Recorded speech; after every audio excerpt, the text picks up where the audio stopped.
जय माता दी दोस्तों, कैसे हैं आप सब। आशा करती हूँ सभी अच्छे होंगे। आज हमारे डुग्गू को चोट लग गई। इसको चोट लगती रहती है, कभी बीमार होता रहता है, नहीं पता क्या हो जाता है कभी कभी। और इसकी चोट को देखते हुए ऐसे लग रहा है जैसे किसी ने कुछ फेंक के मारा हो इसे। और पता नहीं, अभी मतलब हमारे बाहर किसी ने देखा था तो उसने बताया कि ऐसा लग रहा है इसकी टांग टूट गई है। भगवान करे ऐसा कुछ ना हो। लेकिन आसपास कुछ ऐसे होता है ना, तो यूँ लगता है जैसे जो जानवर हैं उनके अंदर तो फीलिंग और इमोशंस इंसानों से कहीं ज़्यादा होते जा रहे हैं, और जो इंसान है ना उनकी इंसानियत भी ख़त्म होती जा रही है। आपको नहीं लगता ऐसा? अब ये बेजुबान अपने दर्द को बता भी नहीं सकता कि इसे कितना पेन हो रहा है। उसे केवल वही महसूस कर सकता है जो इनको अच्छे से जानता हो। हमने डुगू को एक बच्चे की तरह ट्रीट किया है, तो इसे हम अच्छे से समझते हैं और इसको हम अपनी तरफ से ट्रीटमेंट भी देंगे, पूरा प्यार भी देंगे, केयर भी करेंगे। लेकिन कई बार मैं सोचने पे मजबूर हो जाती हूँ यार, कि जो गली के डॉगी होते हैं, डॉग्स होते हैं, कई बार मैंने देखा है कि लोग, जैसे मान लो डॉगी उनके घर पे, उनके गेट पे भी आया है, तो फटाक से लकड़ी उठा के लाते हैं और पूरा जोर लगा के उसके मार देते हैं, चाहे उस बेचारे के कहीं भी लगे। मतलब कई बार उनके मारने के तरीके को देख के मेरे हाथ पैर कांप जाते हैं, इस तरीके से मारते हैं। तो इससे नहीं लगता कि इंसानियत ख़त्म होती जा रही है, उनके अंदर कोई जैसे भाव ही ना हो। एक बार मैंने बोला था डुग्गू के बारे में मैं आपको फुर्सत से बताऊंगी तो आज बताती हूँ कि मेरा बेटा बचपन से चाहता था कि कोई पेट लेके आए, कोई मतलब पपी वगैरह लेके आए, लेकिन मुझे नहीं पसंद था बिल्कुल भी। ऐसा नहीं था कि मुझे उनसे कोई नफ़रत थी। नफ़रत और डर दोनों अलग अलग चीज़ें होती हैं। मुझे डॉग से क्या, गाय भैंस से भी काफ़ी डर लगता था। किसी भी जानवर के पास जाते मुझे डर ही लगता था हमेशा।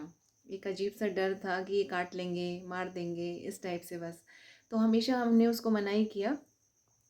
लेकिन वो कहते हैं कॉलेज के लास्ट ईयर में उसने उसका फ़ोन आया कि अगर मैं कहीं चला जाऊं तो क्या आप मेरे जो पेट हैं उनकी जिम्मेवारी लोगे। मुझे मतलब कुछ समझ नहीं आया कि क्या कह रहा है ये।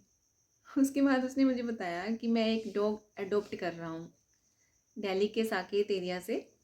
वहाँ पे एडॉप्शन हाउस है डॉग्स का। वहाँ से उसने डुगू को अडॉप्ट किया और मुझे एकदम से मन से आवाज़ आई कि हाँ ठीक है ना हाँ थी ना थी, बस ऐसे ही हाँ निकल गया मुँह से। और उसके बाद डुगू हमारे घर में आ गया। उसने कुछ महीने अपने पास रखा, फिर उसका बिज़नेस स्टार्ट हो गया था तो वो मेरे पास छोड़ गया। शुरू में मुझे वास्तव में डुगू से डर लगता था, जिस हिसाब से ये इतना एक्टिव था, दौड़ के आता था। और इसके दौड़ के आने से जब ये खेलने की कोशिश करता था तो मैं काफ़ी टाइम तक तो इसे समझ ही नहीं पाई थी। और एक बार मैंने इसे लात मार के उछाल दिया था डर के मारे लेकिन धीरे धीरे इसकी एक्टिविटी, जैसे एक बच्चा ग्रो करता है और हम उसकी सारी एक्टिविटीज़ को नोटिस करते जाते हैं कि हाँ आज मेरे बच्चे ने ये प्रोग्रेस की, आज उसने चलना सीखा, आज उसने बोलना सीखा, आज उसने ये पकड़ना सीखा, ये खाना सीखा, इस टाइप से मतलब डुग्गू हमारी लाइफ में कब इतना अंदर तक इन्वॉल्व हो गया पता ही नहीं चला हमें। डुग्गू की हर एक्टिविटी, जैसे एक बच्चे का बचपन हमें याद रहता है अपने बच्चे का, उस तरह से डुग्गू की एक एक एक्टिविटी, उसकी ग्रोथ, उसका ग्रो करना, सब कुछ एक मूवी की तरह सामने आ जाता है कि कब एकदम से उसने जंप करना सीखा था बेड से सोफे पे, सोफे से फिर नीचे, ये सारी चीज़ें, बॉल से खेलना, हमारे साथ हर जगह जाना, और हमसे इतना अटैचमेंट उसका, चीज़ों का नुकसान करना भी, ये सारी चीज़ें एक मूवी की तरह चल जाती है जब भी हम इसको याद करते हैं। और अब तो इतना ज़्यादा अटैचमेंट है कि अगर इसको कुछ हो जाता है तो हम पता नहीं कितनी बार तो रो चुके हैं। ऐसे लगता है कि डुग्गू ने हमें जीना सिखाया है।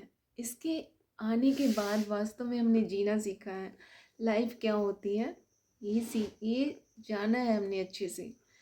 जानवरों के प्रति या किसी के प्रति भी जो प्यार होता है वो हमारे अंदर से निकल के आया डुग्गू के आने के बाद से। डुग्गू के आने के बाद ये लगा लो कि हमारी लाइफ एक नए सिरे से स्टार्ट हुई है। हमारे अंदर जो इंसानियत थी, सबसे ज़्यादा जो हमारे अंदर काइंडनेस होती है, वो सारी डुग्गू ने बाहर निकाली है। और धीरे धीरे करके हमारी जो डुग्गू एंड फैमिली जो मैंने चैनल बनाया है, ये लगा लो आप लोग तो उससे जुड़े ही हैं। डुग्गू एंड फैमिली में इतने सारे जो जीव जंतु कहते हैं, जानवर हैं, वो जुड़ गए हैं। जैसे हमारे पास एक बिल्ला आता है डेली, वो इतना पेट हो गया है मेरा। और कालू आप देखते हो वीडियोस में, वो मेरा कोई मतलब पेट नहीं है, फिर भी मतलब डेली अगर किसी दिन वो ना आए तो मुझे अजीब सा लगता है।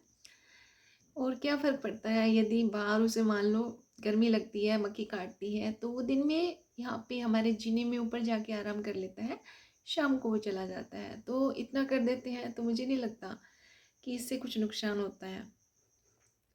लेकिन डुग्गू ने हमें जीना सिखाया है। अब तो नहीं पता डुग्गू के बिना हमारी लाइफ कैसे होगी, उसकी तो हम कल्पना भी नहीं कर सकते। लेकिन वास्तव में मैं सबको यही सलाह दूंगी कि सही मायने में अगर आप जीना चाहते हैं ना, तो एक पेट को ज़रूर रखें। अगर पेट नहीं रखना चाहते, जो स्ट्रे डॉग्स हैं या स्ट्रे एनिमल्स हैं, उनको थोड़ा सा प्यार करके देखें। डॉग्स का ये है कि अगर आप मान लो उससे अटैचमेंट नहीं रखना चाहते, तो थोड़ा सा अगर दुत्कार दोगे तो वो कभी आपके पास नहीं आएगा। मारने की ज़रूरत नहीं है इनको, डंडी लेके इन्हें पीटना गलत है। अगर आप वैसे ही डांट दोगे तो ये इतने समझदार होते हैं कि ये आपके पास आएंगे ही नहीं। ये पॉजिटिविटी और नेगेटिविटी को बहुत जल्दी से कैच कर लेते हैं। ये आसानी से समझ जाते हैं कि कौन बंदा हमें प्यार करेगा। और थोड़े से प्यार के भूखे होते हैं। एक बिस्किट खिला दोगे, थोड़ा सा सहला दोगे, तो बस उसी में खुश हो जाते हैं, आपके जीवन भर वफादार बन जाते हैं। वैसे किसी भी जानवर को सहलाने से मतलब ये एक थेरेपी होती है। यदि आपको कोई डिजीज़ है और स्ट्रेस वगैरह है, तो यदि आप किसी भी जानवर को उसे पेट करते हैं, सहलाते हैं, तो अंदर से काफ़ी रिलीफ फील होता है।